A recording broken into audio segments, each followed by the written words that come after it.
The boy Samuel continued to serve the Eternal One under the guidance of Eli. In those days, messages from the Eternal were rare, and sacred dreams or visions were given to very few. Eli, who was very old, had become almost blind. He was lying in his room. It was late at night, but before dawn, as the lamp of God still burned. Samuel was resting in the house of the Eternal One, where the covenant chest of the true God was located, and he heard a voice. The Eternal One said, "Samuel, Samuel." Samuel, running to Eli, said, "Here I am. I heard you calling. Here I am." Eli said, "I did not call you, my son. Go back and lie down." So Samuel went back to bed. But the Eternal called him again. "Samuel." Samuel, running to Eli, said, "I heard you calling. Here I am." Eli said, "No, I did not call you, my son. Go back and lie down. I need my rest." Samuel did not recognize the voice of the Eternal One, for the word of the Eternal had not been revealed to Samuel yet. So Samuel went back again to his bed, and the Eternal One called him a third time. Samuel, running to Eli, said, "I know you called me. I am here." Eli, realizing the Lord was calling Samuel, said, "Go back and lie down, my son. If the voice calls you again, I want you to say, 'Speak, Eternal One, your servant is listening.'" So Samuel went to his bed in his place and listened. Then the Eternal One came into his presence as before. "Samuel, Samuel." And Samuel said, "Speak, Eternal One, your servant is listening." The Eternal One said, "Pay attention. I'm about to do something so amazing in Israel that it will sting the ears of everyone who hears it. The day is coming when I will carry out the vow I made to Eli about his family, every word of it. I have told him that I will punish his house forever for the sins of his sons, bringing a curse on themselves that he knew about but did nothing to stop. So I vow that the sins of the house of Eli may never be atoned for by sacrifice or by offering." After hearing this message, Samuel lay there until the morning, and then opened the doors of the Eternal One's house. But he was afraid to tell Eli what God had said to him. Eli said, "Samuel, my son." Samuel said, "Here I am." Eli said, "What was it that he told you? Tell me everything. May the true God carry out his vengeance on you, and worse, if you hold anything back from me that he said to you." So Samuel told him everything, hiding nothing. Eli said, "This message is truly from the Eternal One. Let him do what seems good to him." As Samuel grew, the Eternal One guided him, and none of his words were lost on Samuel. And all Israel, from Dan to Beersheba, learned that Samuel was a prophet of the Eternal One, and that his words could be trusted. From time to time, the Eternal continued to appear at Shiloh, where he had spoken to Samuel. O Lord, may your words live in us and bear much fruit to your glory.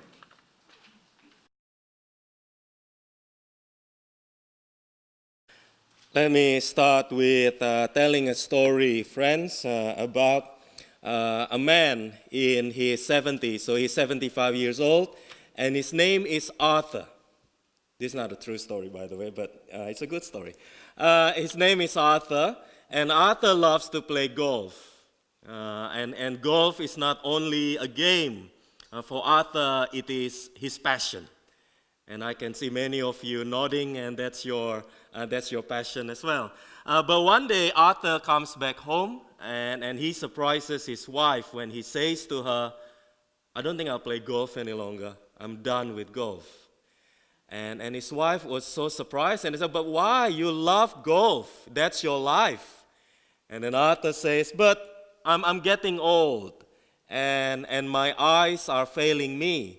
And every time I hit the ball, I just can't see where it goes." So his wife, knowing that Arthur not playing golf would mean that he'll be a nuisance in the house, that he will be grumpy all the time, so she comes up with a solution. So she says to Arthur, "What about Don, your brother-in-law? What about if you invite him to come to your golf game and ask you to look for the ball, to keep an eye on the ball?" And Arthur says, "But Don is 85. He's 10 years older than me." But his wife says, "Yes, he's 85, but he has a perfect eyesight." So the next day, Arthur invites Don to come to the golf course to play golf with him, and he tells Don to be his eye and to watch out for the ball. And when the time comes, Arthur hits the ball with great strength, and then he turns to Don and he asks Don, "Did you see the ball?" And Don says, "Of course I did. I have a perfect eyesight." And then Arthur says, "So where did it go?" And Don looks at Arthur and he says, "Well, I did see the ball, but I just can't remember where it went." Look, it happens to all of us. I think we forget quite often. But you know what, friends? The reason I tell this story is just as an introduction to another man in the Bible named Eli, who was also losing his eyesight. Eli was an old man, and he was a priest in the tent of meeting in Shiloh. Now, before there was a temple in Jerusalem, the people of Israel worshipped in a tent. One of those tents was in Shiloh. The main one was in Shiloh, and Eli was the priest. Now, at the time, there was no king in Israel, so Eli was it. He was the priest, and he also played the role as the judge for the people of Israel. But today, we are told that Eli was getting old, and he was losing his eyesight. But it wasn't only about physical eyes, friends. It was also about his spiritual eyes. He failed to understand God's work so many times amongst the people. Previously, when Samuel's mother came to Shiloh hoping for a child, when she was praying in the tent of meeting in Shiloh, Eli mistook her for being drunk. And again today we hear how twice he failed to understand that it was God who called Samuel. It was God who called Samuel. But worst of all, friends, he failed to stop his two sons to abuse their power. His two sons were evil people. You know what they did? They liked to steal the meat from the animal who was sacrificed in the tent of meeting in Shiloh. And not only that, they also raped the women who served in the temple, in the tent. So Eli himself, I don't think he was an evil man, but he failed to stop his sons from doing this. And that's the reason why under Eli's leadership, the messages from God were rare, because Eli had failed his duty to proclaim the words of God to the people of Israel. And you know what, friends? I think one of the reasons for his failure was his secluded life.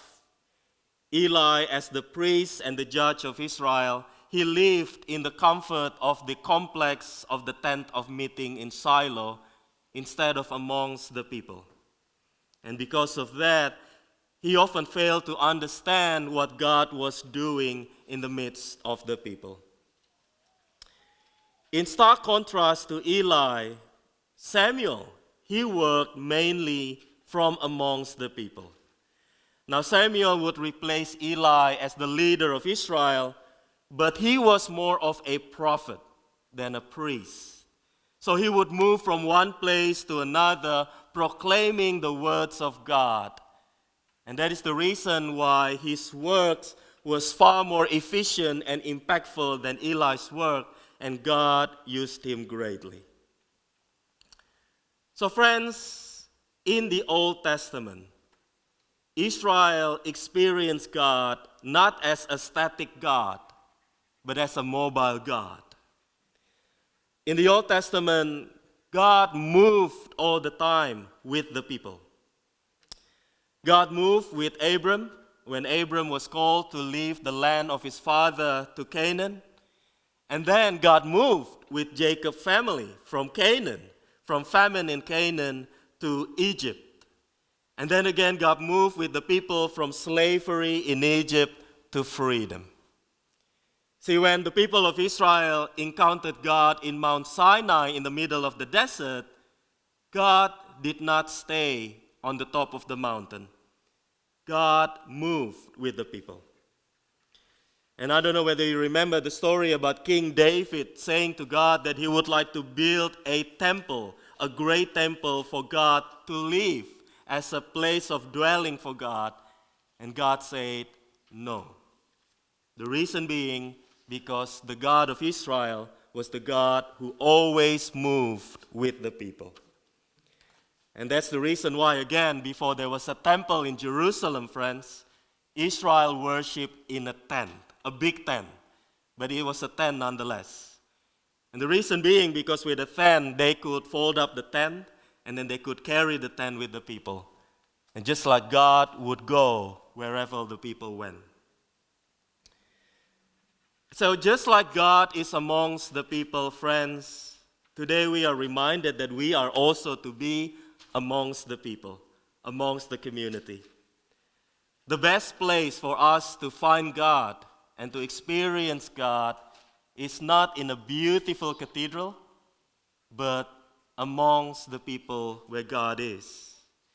Remember that God lives and works amongst the people. You know, Hollywood recently, they make some new movies taking stories from the Bible. And one of the newest movies is from the book of Exodus, the story about Moses. I don't know whether you've watched it. It's by Ridley Scott, the director. And it's called Exodus, Gods and Kings. And in the movie, Yahweh is depicted as a boy, an ageless boy. And Yahweh always moved with the people. Yahweh walked with the crowd of Israel as they moved in the desert. And even at the end of the movie, when Moses was too old and too frail that he couldn't walk any longer, and he has to be carried in a cart, Yahweh can still be seen walking amongst the crowd in the desert.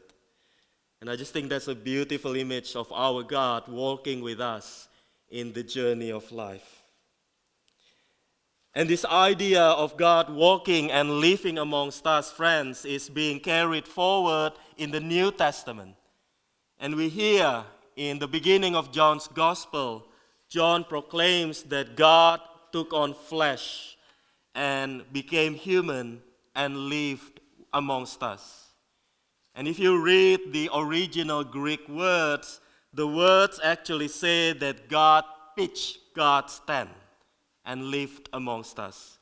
God pitched God's tent, lived amongst our community.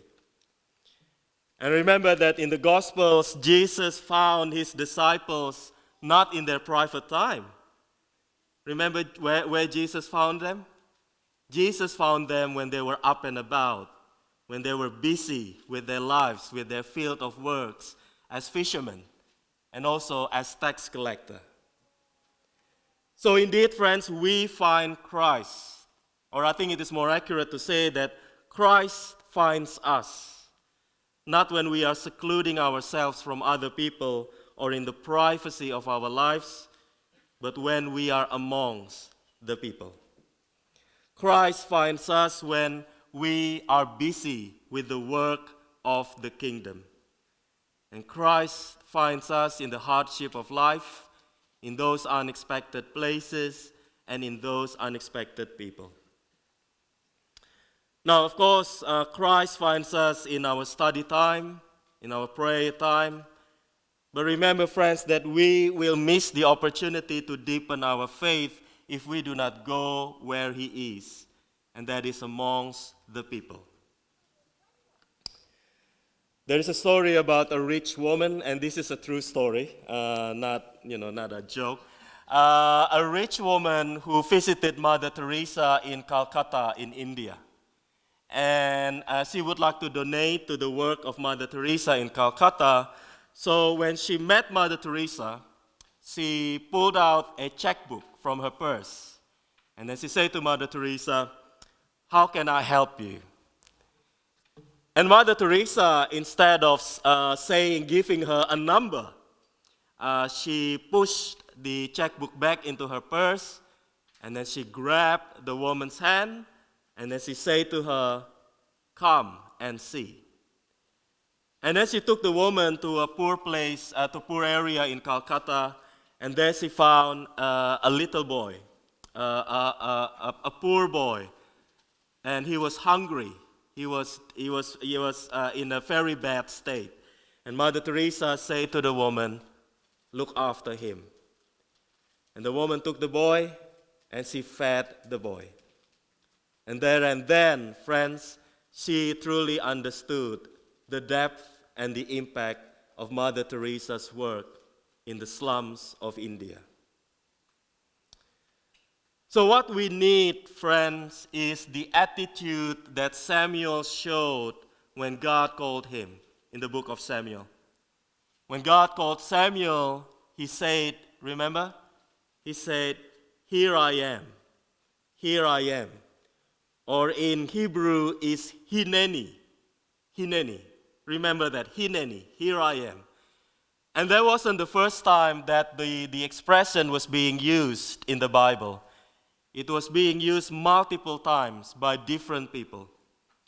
It was used by Jacob when God came to him and God told him to go back to your home and to deal with your old problems with your brother. And it was also used by Moses when God came to Moses and asked Moses to go to Egypt and to free his people. And it was also used by Isaiah when God called Isaiah to prophesy against his people. They all said, "Hineni, here I am." And I think, friends, it is an expression about giving and making ourselves available for God's call, making ourselves available for God's prompting.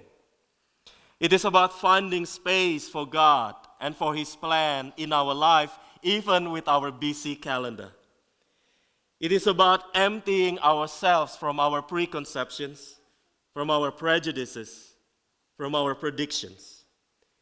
It is about allowing God to surprise us with the new things that God is doing in our midst. And it is about being open to any possibilities that God can create. See, our God is an active God. It's a mobile God. So we must always be ready, friends, to go where God goes and to be where God is. And to achieve that, we often need to empty ourselves of our plan so that God's plan can take over. So once again, friends, Christ is out there in the midst of life. If we want to meet him, remember when Christ was resurrected and the angel said, "You're looking in the wrong place," remember? Go to Galilee. He's waiting for you in Galilee. The kind of like the angel saying, you have to go to where God is, to where God works, and there you will find the risen Christ. So if we want truly to experience his presence, friends, then we better plunge ourselves in the place where he works and where he lives. Amen. In a quiet moment, let us now reflect on our readings and our message for this morning.